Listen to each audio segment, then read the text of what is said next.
Hello, everyone. Welcome to our newest episode of You Hate to See It, where this is our house. This will always be our house, and there's no place like home. I'm Adam. I'm Jeff. I'm Nick. You didn't know Maxwell House joke? No, No blue can. and this week we are joined by special guest, writer of the poetry book The Immortal Soul Salvage Yard and star of the hit D&D podcast Dungeons and Daddies, which is not a BDSM podcast, Beth May. Beth, welcome to the show. Please don't Hi. encourage him. I'm so wait. Am I like losing my mind, or was No, that a that was reference directed to at you. my high school graduation? Yes, it was. yeah. Unfortunately for you, it is on YouTube, and Oh, man. I found it. Oh no. Okay, I need to Setting you find up out. real high for I'm how sure this is about to go. 19-year-old Beth posted that on YouTube. I'm sure she was so proud of it. Yeah, But so now I need It's on to. the Beth May YouTube Yeah, that channel. makes sense. Yes. Yeah. So much of life is just, you're two different people, really, and you have to go scold the person that posted that, and it's you. Yeah, yeah, I watched it and I enjoyed every second of it, and then read the comments of other people who are fans of Dungeons and Fuck, Daddies okay, who I have need been to- watching it. Yikes! All right, I need to. Take It has care a of this. lot of views, Beth. Oh shit! I'll give you a little heads up on how much as we go through here. So Oh man. Yeah, honestly, we shit. can just This pause is- really quick as I is pretty- traumatize on it. you. This is pretty upsetting. Don't worry, my first question is going to be, because I wasn't there, I've already lost it. What was the Great Tornado Warning of 2010? I don't fucking remember that. Okay. Yeah, that was like, I'm sure we had a tornado warning in Arizona. And that's exactly what happened. Yeah, I'm sorry. I'm sorry to say it. Arizona? I'm sorry to say it so rudely like that, but yeah, I really don't remember. So much of what was very important to me when I was 17 or 18 is no longer important to me. And nobody told me it would be that way, But that's how it is. it's only 7.4K. So Oh yeah, 7.4 thousand views. So oh it's my not. God. Okay. All right. That's not.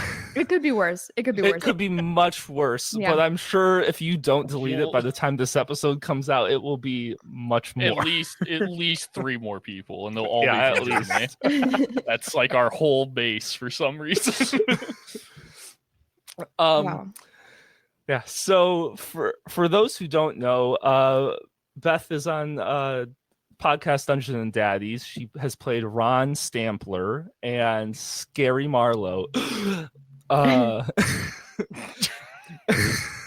Sorry, I'm doing the intro to the show, guys. Leave me alone. So It's how just the did most work we put into one in a while? Yeah, it is. This is so you are like one of.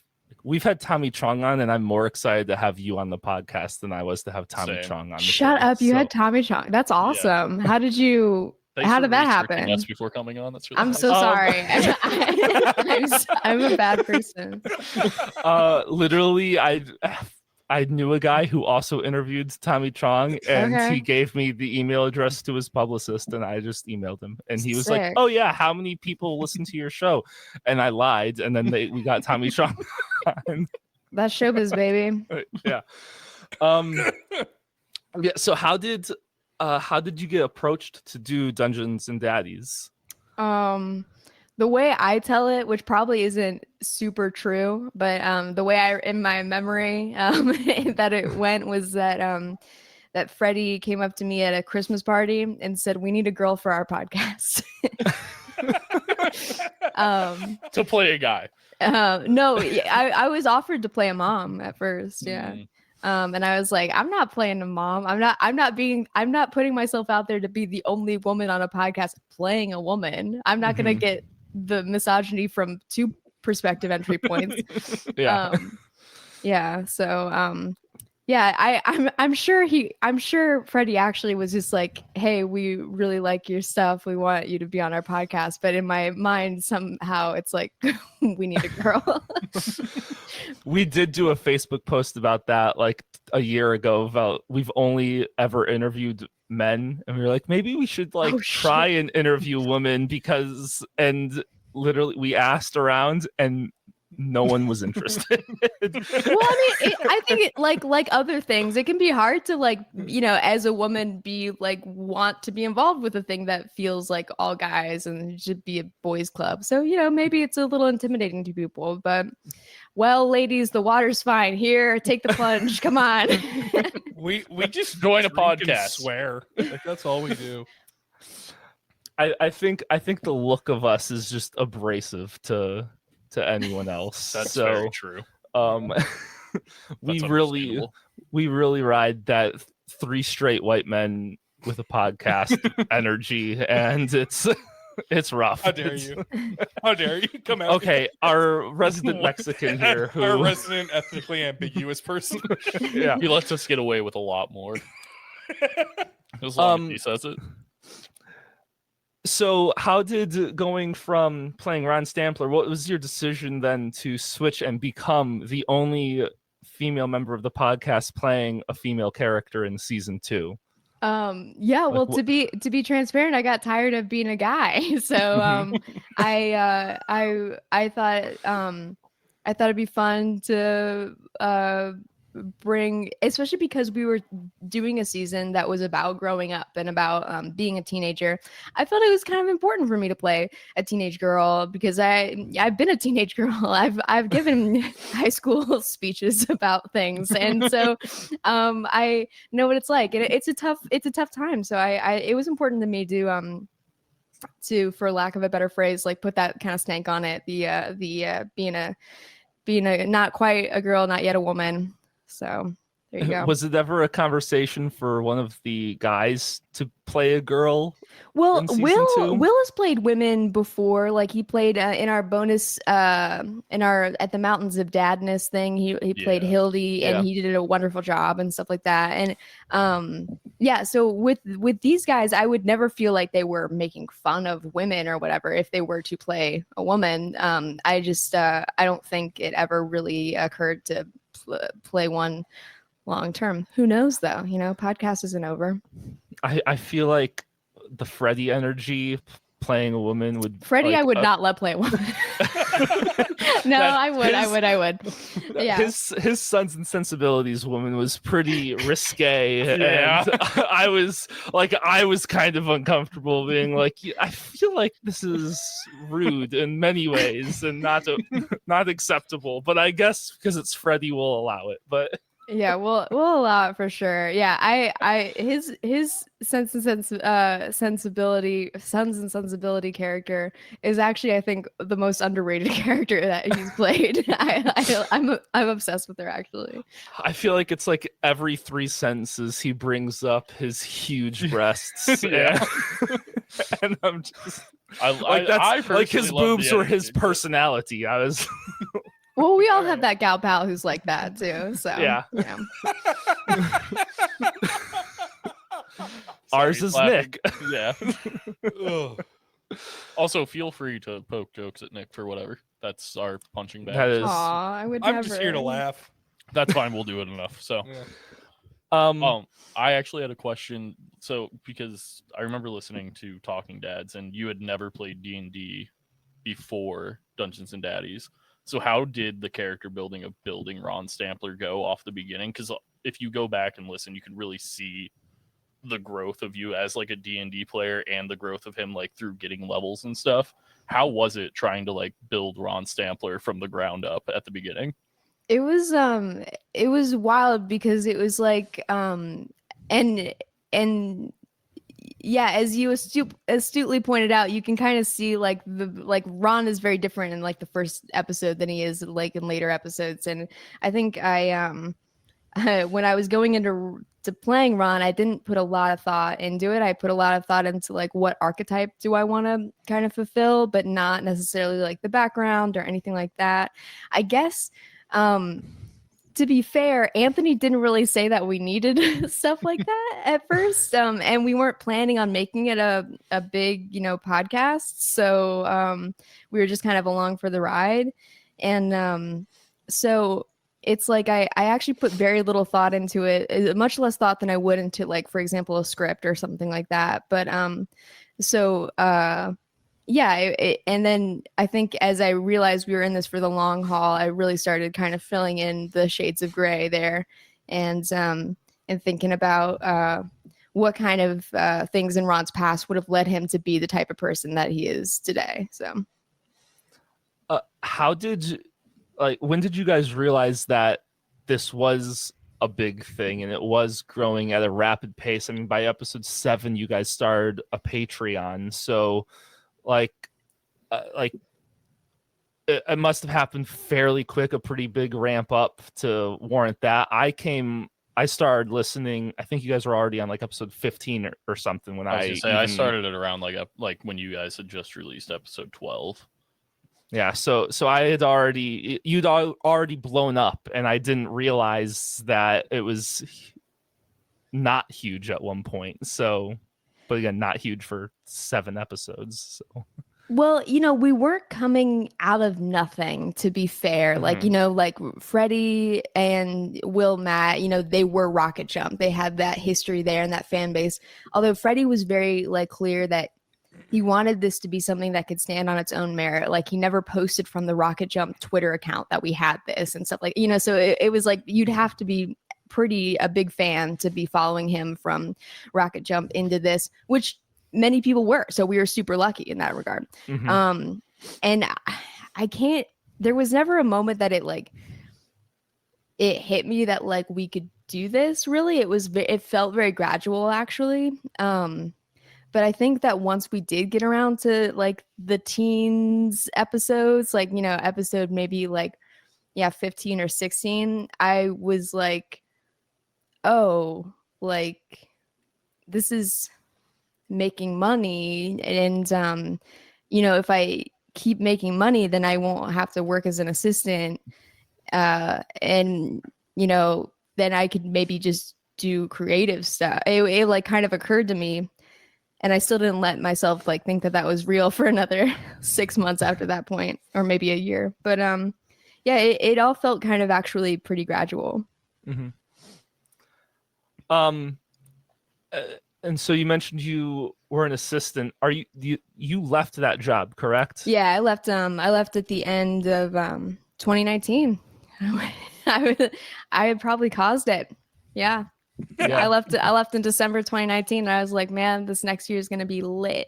It's okay. We started a podcast in January 2020, and then, the fun stuff happened. Yep. Yeah. I graduated from college with my film degree in December of 2019. That's worked on one dude. job. I did pickup days for a film called Echo Boomers, and one of the guys on that movie, him and I were out having a beer afterwards, and he's like, hey, I loved your work ethic. I'm getting ready to start a project. It's 3 months long in Connecticut, 3 movies back to back to back. We're keeping the same crew for all 3 movies. I want you to come with me. And I was like, this sounds awesome. I've done 1 gig and immediately have this great opportunity. And I was like, when does it start? And he's like, May. And I was like, awesome. And it's February right now. Man. And then 3 weeks later, he calls me up and is like, yeah, so with COVID, the movie's not happening anymore. So go fuck yourself, essentially. Not like that. I still talk to him, but that sucks ass. I'm so sorry that happened. And and then literally got a real job, came out of COVID sort of, because restrictions were still happening. But got on a movie. During the movie this past year, COVID restrictions lifted, and we were like, great. And then the writer's strike started, and we were like, no big deal. It's the writers. We don't need the writers to make the movies. It's fine. And then the movie ended, and then 2 weeks later, the actor's strike ended, and we were like, it's fine. We'll be back up and running in a couple months. And then we didn't. And so I've literally had 2 jobs in the film industry since 2019. I mean, well, to put it a little bit in perspective, I'm not comparing our experiences, because that objectively sucks ass. But it's I've lived in LA for almost 8 years, and I've only worked on 1 feature, and it was Matt Freddy's. And I've tried to work in other stuff, and then I mean, I worked on features when I worked in development as an assistant, but you know, that was an assistant capacity and stuff like that. So, you know, it's just like everything about the film industry takes way longer than it should or that you think it will. So that's my like sick advice. Well, and speaking of that movie, so it's We're All Gonna Die. Do we know when that's coming out yet? Ooh, so actually interesting COVID story on our end was that South by Southwest invited us to do our first ever live show in March of 2020. And we were so excited. We were so young then, and we were just like, oh my gosh, we're gonna do that's when it felt real. I was like, I'm gonna do a fucking live show in front of actual people that are paying to see me and other people. And then COVID happened and we never got to do that. And then, you know, we didn't do our first live show until July of 2023. So this year, or this past year. And then We're All Gonna Die got into South by Southwest. And so I am going to get to go to South by Southwest. It's just on something that I worked on in a much less fancy capacity than Dungeons and Daddies. So yeah, I'm so stoked that I got into South by Southwest. Like that's like a dream. And like Matt and Freddie worked their fucking asses off on this movie. It's like their baby. And I'm so stoked that work like paid off because, you know, South by Southwest doesn't accept every movie. So there you go. What was probably your worst day of shooting on that movie? Let's see who. Yeah, let's throw Freddie under the bus. No, Matt and Freddie were wonderful. Matt and Freddie were wonderful to work with on that movie. I think the first day I was on set, I hadn't slept very much and I had just like driven up and it was like a very early call time and it was very cold in Utah in the winter. Not as cold as Chicago, but I've got that thin LA blood. So we reached above zero today. So we did. I think it hit 1 degree. A balmy 2 degrees. Wow, we did it, Joe. But I just was freezing my ass off, and we were doing a river scene where a car is in a river, and I'm like, you know, just running around doing errands and stuff like that. And so I'm like on set half the time and then running errands for people the other half of the time. And I'm using Matt's car and Matt gave me his car keys without telling me that his car was completely out of gas. Like I literally coasted into a gas station. And then my wallet was in my car. And so I'm like, fuck. And I'm not, you know, one of the hip kids with the Apple Pay or whatever. So I'm like downloading Apple Pay on my,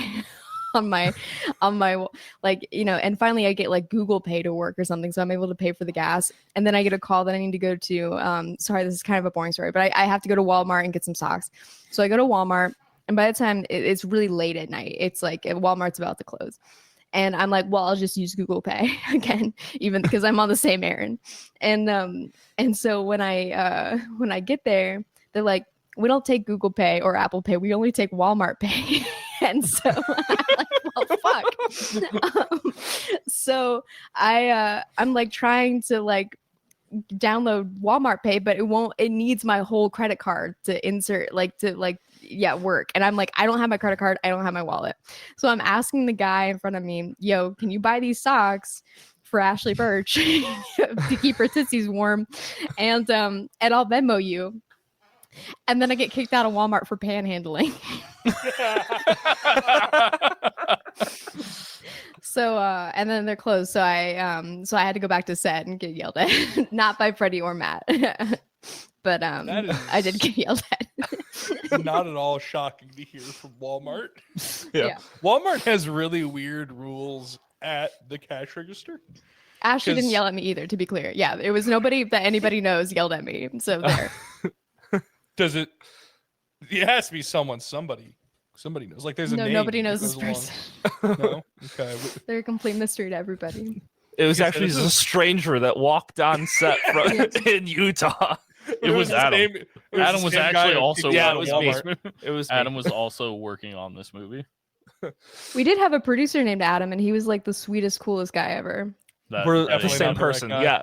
Oh, definitely not that guy. that ain't this one. So, All right, sadly, I have a work thing, so continue on. I'll be back. Okay. Yeah, sorry. He gets called about like power lines being down and shit like that. Whoa, an And- important job. Yeah, so he has to I'm like. pretty sure it's internet lines. It's not that fun. It's not internet line, so go find Oh, Okay. I don't know what the hell his job is. I don't know. It's confusing, but he has to call people to go fix things. So Nice. It's really simple. It's not that hard to find. It's All right. incredibly complicated. are you gonna do your job or? If Bitch would answer his phone, I would. Okay. So you've mentioned before that Jurassic Park was the movie that made you love movies, and The Sixth Sense was the movie that made you want to make movies. What's your feel-good movie, and what's your favorite movie? Oh, my favorite movie is Jurassic Park. I can watch that, yeah, whenever, any circumstances. Yeah, I fucking love Jurassic Park. My feel-good movie. Let's see. This is so stupid, and I feel like now, like, younger generations have rightly called out this movie for being like problematic and it not working and stuff like that. But I love Forrest Gump. And I'm just like, the soundtrack gets me going. I just I love that movie, and Tom Hanks puts in, I think, an incredible performance. If apparently problematic, sorry to say apparently, like, I mean, if you find it problematic, then that's totally valid. I'm sorry, but yeah, I do find it a feel good movie. But it has some sad moments. Yeah. I've never seen Forrest Gump. What is wrong with you, Nick? Why is No, that what I came back to? That's if you haven't seen it, then try it out. I think it's probably not. I think if you don't grow up with it, you probably won't like it as much. It's one of those movies. I love Gary Sinise. I love Tom Gary Hanks. Sinise fucking He's rips in this movie. amazing He's in that firing movie. on all Yeah. cylinders. Yeah, I'm a big Gary Sinise fan as well. Yeah, he's actually in this great movie, unfortunately directed by Kevin Spacey, called Albino Alligator, where he plays. It's kind of like a ripoff of Reservoir Dogs, but it's a pretty cool thriller in its own right. So maybe check that out. Then again, I haven't seen that in years, so it might also be pretty problematic. No, that's going on my Saturday watch list. What, Albino Alligator? Yeah, that's what it's called. All right. Well, that's going on a watch list somewhere. And anyone who finds Forrest Gump problematic, you're really gonna hate Rain Man. So That's true. That's true. Yeah. I really like Rain Man. I like Rain Man great as well. movie. I like Rain It's Man a as well. great movie. Yeah. So taking a little bit of a different turn here. So you've been very open about your life struggles. So like, what does it mean to be a positive voice for mental health, societal change, and for other strong and funny women around the world? I those all mean a lot to me. I don't know if I'm like really like a beacon of light in any of those. I try to be. Especially with the mental health elements and stuff like that. I think I think now we're having much more open conversations about mental health and mental illness in particular, and I think that's good in a lot of ways. And then sometimes I'm like, ooh, are we like over medicalizing ourselves or something? I don't know. Yeah, I've got a lot of like conflicting feelings about it, which is why I don't think I would serve well as like the spokesperson on it. But I am very comfortable talking about my experience with it, because I think at the end of the day, no matter where you fall on these like kind of minutia of what is okay to talk about when it comes to mental illness, I think ultimately something that everybody should and can feel is that like it can get better. Like this isn't the end necessarily, it's like you can come back from this. So Like, as I've struggled with depression, anxiety, and suicides, and have autism and CTE and various other issues, and listening to Dungeons and Daddies, like I always knew that there was obviously other people go through struggles and stuff like that, but I've never like had someone as open as you before in contents that I take in. So that it was just to me, you are a positive role model in that, and in the also being able to see the lighter side of things. And I always used to we all make the joke of like, oh, I'll just kill myself or whatever, like, and Yeah. I would say it and then in the back of my head be like, oh, I don't want people to think I'm truthful about, like, this is the joke version of this isn't the real, like, I hope people understand. And listening to you and how you portray yourself and how you make light of these situations has kind of helped me not be so anxious about other people's perception of me making regular jokes that involve these kinds of things. And so yeah, I guess Well, yeah, that's I'm like, that's awesome to hear that that you felt less alone or whatever. I'm sorry to hear you're struggling with that stuff, obviously, but and it's complicated because I don't want it to be like my whole identity, right? So it's like it's a weird fine line you walk, but at the end of the day, I just want people to feel like just kind of safe in their skin even when they're feeling a little unsafe. So that's kind of my goal. Fun fact, you cannot make those jokes to your therapist. That's how I found Yeah, out. that's true. Yeah. I steer clear of making those jokes to my therapist as well, but Sometimes after you've been with them for a long time, you get a little too comfortable and then you let one slip and then they're like, and then they start writing shit down and you're like, Yeah. fuck. And then kind of spinning off of that, I recently watched Beth Wants the D, and while watching it, I felt that there were a lot of similarities between your show and also Bo Burnham's Inside.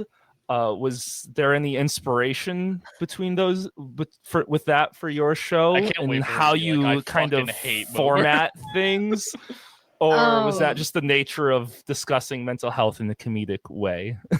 That's so interesting. So I really liked the first half of Inside. I thought it was like honestly like so awesome, and like I had never really seen anything like it. The second half, I'm so sorry, like I hated it. I thought it was dog shit. Like I like when it got really serious, if you don't mind me, like, sorry, and this is such a bad take. Like I know this isn't a good take, but like I'm just like, to Bo, I was like, my bro, you're one of the most famous comedians in the world. You can afford to not live in this house, my dude. If this is making you struggle with your mental health, it's a little bit performative, in my opinion, for you to cry in front of the camera about how this project has wrecked you, because it's like the world of art doesn't have to be like this, my guy. And so I really took like it put a sour taste in my mouth, that second half of Inside. But the first half, I will stand by. I think it's like high art, like something really like only Bo could do. I speak of like I know him. I don't fucking know this guy. Yeah, I was so impressed by the first and the second half. I was like, nope, I'm out. So I just saw those similarities of like you talking to a pre-recorded version of yourself throughout your show, and some of the comedic timings and beats in there, kind of like. I feel like that's the only way you can do it, though, is if you like pre-record yourself or something like that. Because like if you say it while you're saying what you're saying, I feel like you can't quite pick out as like someone in the audience like what's her inside her head compared to like what she's actually saying to us right now. It wasn't like an intentional homage or like something I was thinking about, but I think that's the power of like his art, is that it influenced me, even if I didn't know about it. So I definitely wasn't going for an homage there or whatever, but I'm sure it's there. Here first, Beth May ripped off Bo Burnham. Yeah, facts. Ripped off Bo Burnham and fucking hates him. Doesn't even know him. Yeah. And what was what was the idea behind Dog Hamlet? Why was that the idea to start the show? This all credit to my good friend Alice Stanley Jr. on Dog Hamlet, because I originally had the show starting with this sounds absurd now, but there was nothing going on stage, and it just started with me in the audience. So the gag was always that the show starts with me on the audience, and my friend Alice was like, Beth, it's completely idiotic that people aren't watching a different show that you're interrupting. Like, the joke is you're interrupting a show, so you got to have a show there. And so I was like, okay, well, it's Dog Hamlet. I just wanted like a dog Shakespeare thing. So I don't know why I was like, it's got to be Dog Hamlet. So I designed all the slideshow components, obviously, because they're a little bit shitty. But I spent so much time on Dog Hamlet, and I was so proud. And I like sent it to all my friends. I was like, look at this slide for Dog Hamlet, and they're like, what's Dog Hamlet? And I was like, you'll see. Come to my show. Yeah, I like to picture you walking into like a recording of Dungeons and Daddies and just on the table, just throwing it down, like, look at what I made. They're well aware of my affinity for bad graphic design, so yeah, they would welcome me with open arms in that case. Yeah, when I started watching it, at first I thought it was you in the dog. A lot of people did, pajama. and I was like, yes. And classic. And then I was sitting there and got weirdly uncomfortable when the dog started licking the skull, and I was like, I don't like what's happening here. Did I That's did Chelsea, I do something my friend wrong? Chelsea, licking the skull. Yeah, she's great. So then I wanted to kind of switch gears again and bring up the Immortal Soul Salvage Yard, which I have here. Oh, tight. When I first read or started to read the book, so I had like this vision of kind of you and your personality, just kind of like what you've put out there from in Dungeons and Daddies and the Patreon content and stuff like that. And I kind of had you being as more like silly, goofy jokester who makes dick jokes but doesn't like fart jokes. And she said it at one point somewhere. Yeah, I remember. Yeah. And who would bring up serious things, was always surrounded by more comedy. And I had that, and then I started reading, and it didn't like change my perspective, but kind of opened up what I thought I knew of you as a creator.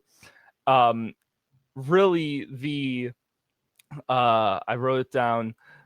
What was the thought process of opening your book with, my dad once walked in on me smoking a cigarette and made me smoke a whole pack, and now every time I have sex, I fuck a guy like my dad will walk in and make me fuck 25 more. Like, that was like, that shocked me. I literally today, because like I follow you on Instagram, so I always see when you do any of your poetry stuff or like anything live, and that one I went back and like scrolled through some today for this, and I saw that one and I was like, that is just such like a fucking hard-hitting line.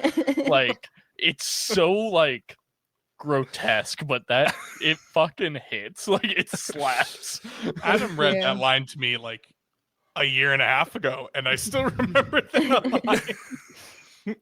As soon as you started reading it, I'm like, shit, I remember when he read this to me. Yeah.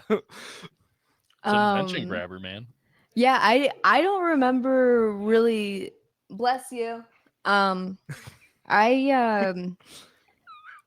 see. I hope that was her cat sneezing. The No, that was kindest my person roommate. ever. My thought process when writing that line, I don't remember writing this poem very well. It's an older poem, definitely. It's probably from, I would say probably like around 2015 or something like that. It's an old poem.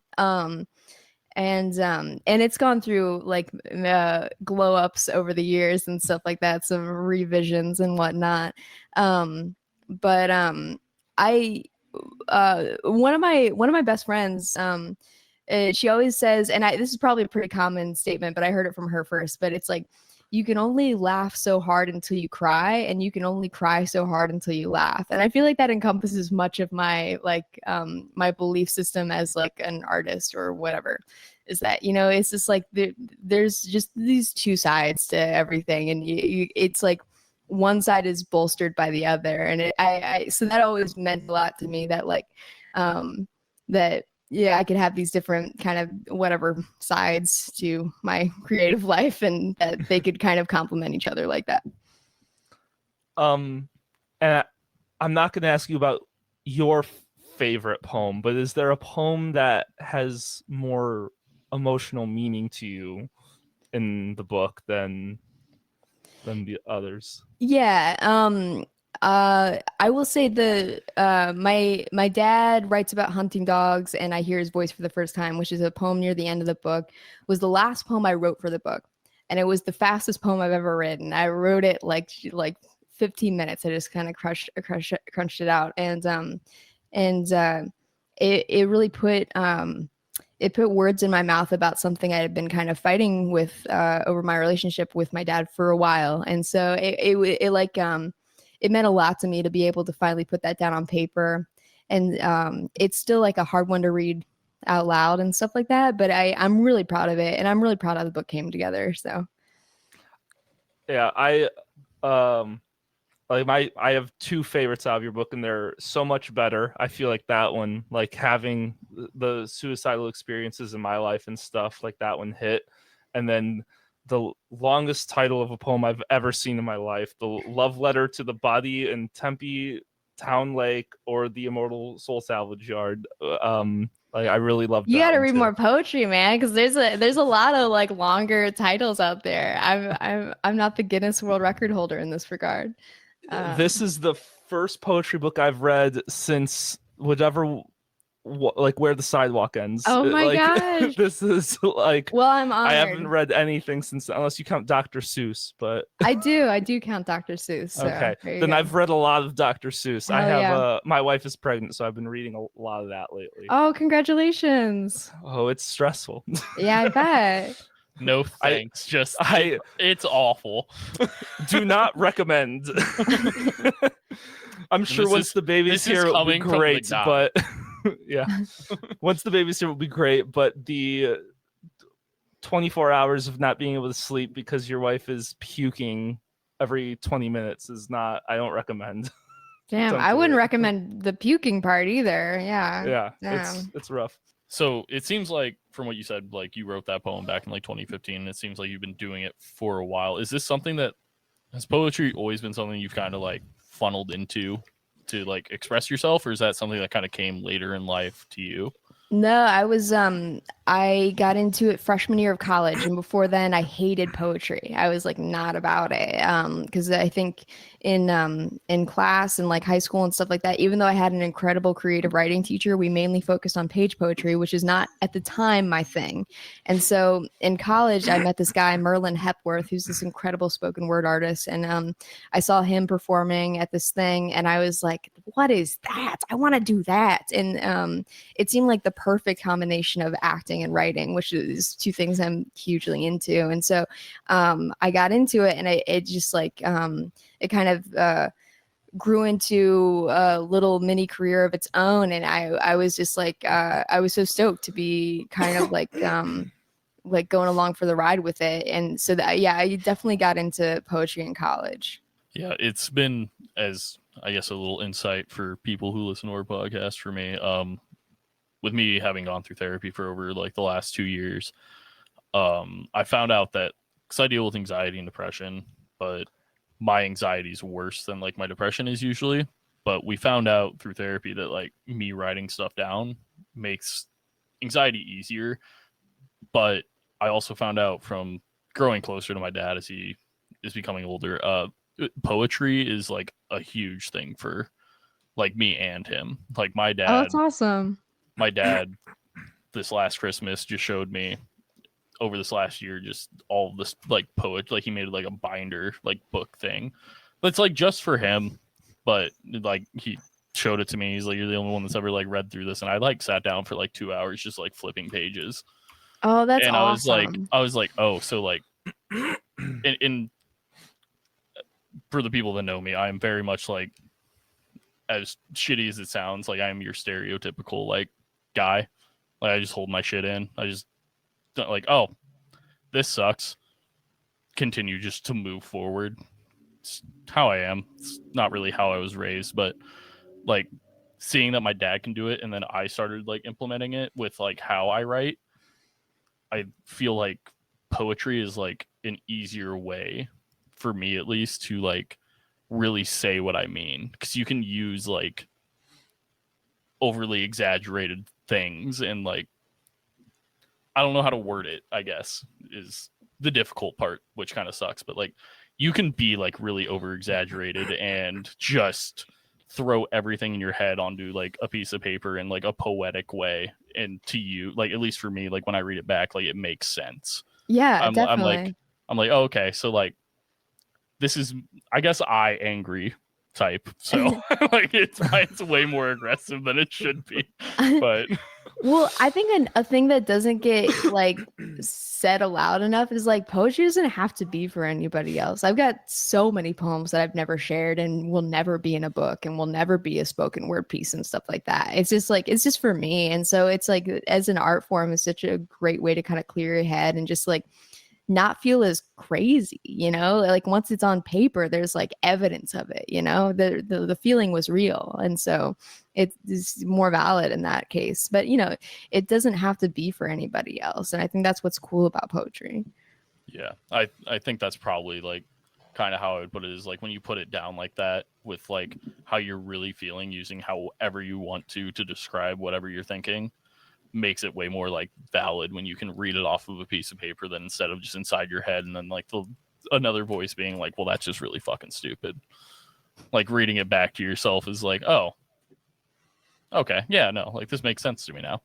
Yeah. But also that might just be me and my horrible way of thinking things. So You recently released an EP as Scary Marlowe titled Butthole Ricochet. Oh, sophomore what- slump. Yeah, but the Yeah. band is, but yeah, that's The band is Butthole Ricochet. Okay. Okay. I was reading it. I was like, I think she titled this Butthole Ricochet the sophomore slump. It's like, what such. So Fairy Tale was by far my favorite song on it. It does not resonate with me at all, but weirdly still made me cry. Like like literally everything that song's talking about, I've never been through. But I was like, just listening, I was like, it hit me for some reason. What personal experiences of your own did you pull in writing for the album not written by you, quote unquote? That's interesting. I didn't pull a lot from my life, to be honest. I guess I like something I can relate to with Scary is like that feeling of being alone and that feeling of not feeling like what you do matters and stuff like that. And I think a lot of teenage girls and a lot of teenagers in general can like relate to that. And so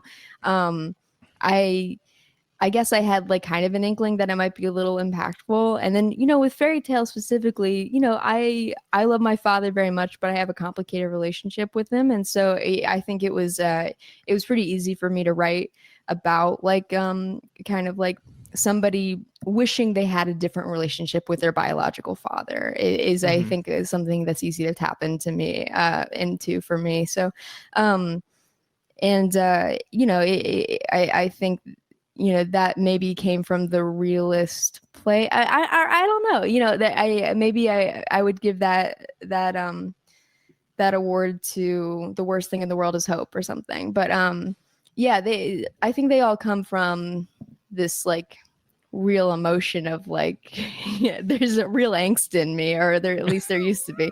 But so you know, I think what's cool about any sort of art is that if you're tapping into something real at least a little bit, like you can use your creative mind to like expound on that and maybe bring it bring it to reality for other people as well. So I'm super jazzed with how the album came out. Maxon did an incredible job. Freddie did an incredible job.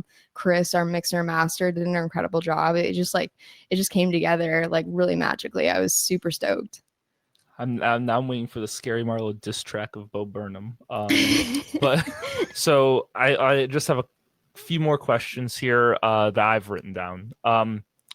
So in an interview with Voyage LA, you mentioned that you were developing a TV series in the vein of Memento meets Lady Bird, based very loosely on your own life. How's that going? It's a feature now. I don't know if it'll ever see the light of day, but it might. You know, I'm really proud of the script. I think the script is really solid. Also, quick heads up to anybody in the LA area that Voyage LA is like a data mining scam. So it's like people will like, yeah. So like, don't, if they reach out to you to email to do an interview with you, like, don't do that. So like, fuck Bo Burnham, fuck Voyage LA. No. The second one I can understand. So yeah, I didn't realize that when I did it, and then somebody it came out and somebody was like, "Girl, why did you do this?" And I was like, "Well, they asked," and so I'm like, you know, if somebody asks me for an interview, I like hearing myself talk. I'll say yes most of the time. So yeah, we can tell from the fact that you just joined us. And I'm assuming Adam lied to you about the amount of people that listen. I didn't tell her. Yeah, all Smarter, good. honestly. All good. Because like 15 would have been a lie. We get more than that. Depending. So on you recently did a short film that's being turned into a movie, The Flower of Battle. How did that happen, and what drew you to the role? They emailed me and said, "Would you like to be in this movie?" The data mining scam is starting to make a little bit more sense. Yeah, I definitely, yes, I know. Yeah, I say yes to too much, but I've actually been saying no to more stuff recently too. So That's probably a good, after Voyager LA, that's probably a good. Yeah. Thank God it wasn't us. Yeah. Yeah, I've been saying no to some more stuff, so good for me. But so they asked in an email, and then they were incredibly competent and amazing directors, so it all worked out. You know, they were very patient with me. I was going through a little bit of a tough time, so I was coming back to acting after a long break, and we got to shoot in this incredible location and stuff like that. So it was tight as hell. So I have no regrets whatsoever with that. I did a spit take when like the whole intro of that is very like an Italian guy and a British guy like going through, and then you come in and go in your normal accent, Signore. Yeah, I do have some second thoughts about like it was like the thing that I was going to be more modern and stuff like that. But then when I watched it all together, I was like, is this a mistake? And did I fuck up? But it's fine. No, whatever. it's great. Yeah. It's great. It was that was because at the time it felt like a very strong choice. It felt like a strong choice, but now I'm like, maybe that wasn't the strong choice that I wanted it to be. Looking back, it still looks like a strong choice, but it's a good strong choice. Like I loved it, and it's not like you were the only like American accent there, because so it was, but for some reason your voice saying Signore is just I'll put it on repeat like that, and then you just throwing grain bags on the oh yeah, that was such a fun shot. Yeah, throwing grain bags that were supposed to be heavy, but then what? Like clearly they were not heavy. No, they were heavy. They're heavy. I was just a strong girl. So there. Okay. Yeah.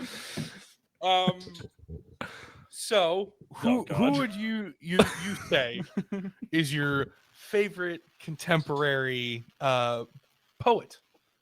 Ooh, that's a good question. He just pulled that out of his ass. Don't tell him. I'm good. Adam and I literally researched since like you even said that you would possibly go on this podcast. We're like, well, we gotta go back now. And you know what? I'll add on to that. Who's your favorite traditional poet as well? Favorite traditional poet, probably Philip Larkin. I know he's more modern, but he's old enough to fucking be He's traditional. an old man. Fucking and then my current fave little contemporary freak is Brendan Constantine. I just love his little freaky shit. So there you go. And these last questions, they're more rapid fire, so however long you want to make these answers is fine. All right. Is there any competitor from Schmodown history that you wish you could have competed against, and why?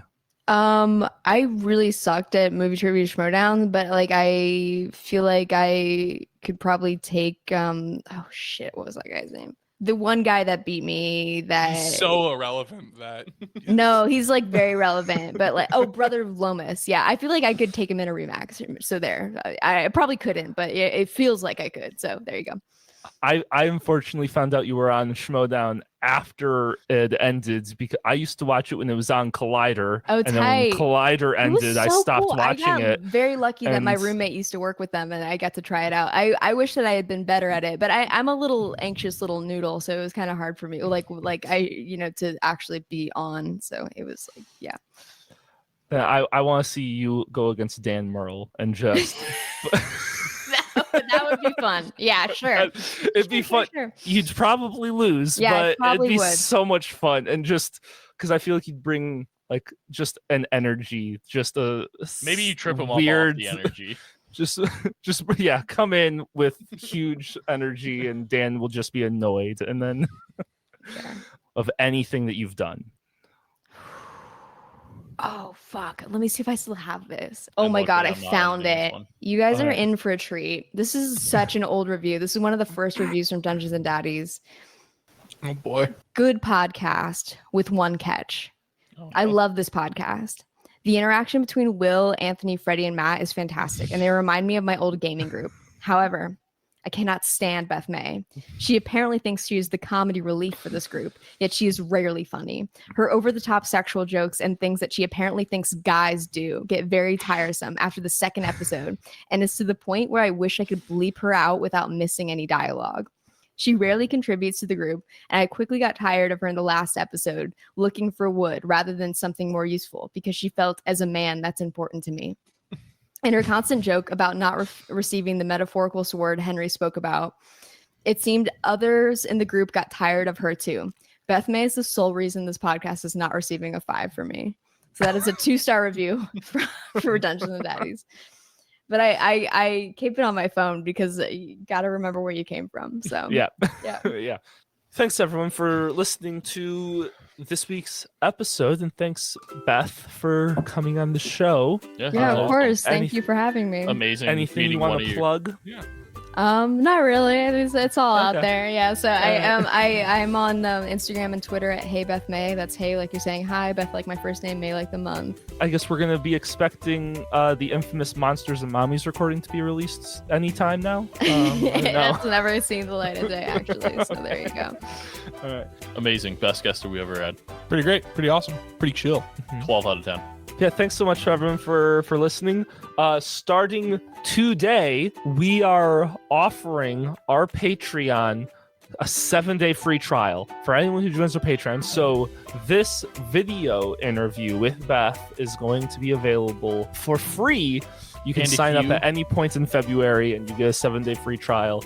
Nick, do the roar. All right. Jeff, I thought I saw sirens, or not. I can't see sirens, but it's all right. It's my bad. That might be at my place. There's a I heard it, but that I also saw them. So okay. Man, everybody needs help. Yeah.